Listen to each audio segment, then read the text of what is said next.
शान्ताकारं भुजगशयनं पद्मनाभं सुरेशं विश्वाधारं गगनसदृशं मेघवर्णं शुभांगम्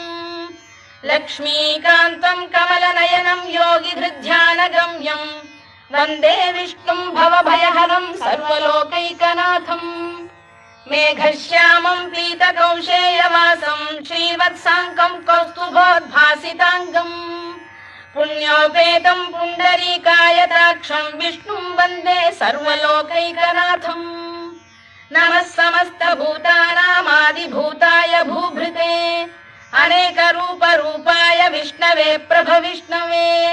सशङ्खचक्रं सकिरीटकुण्डलं सपीतवस्त्रं सरसीरुहेक्षणं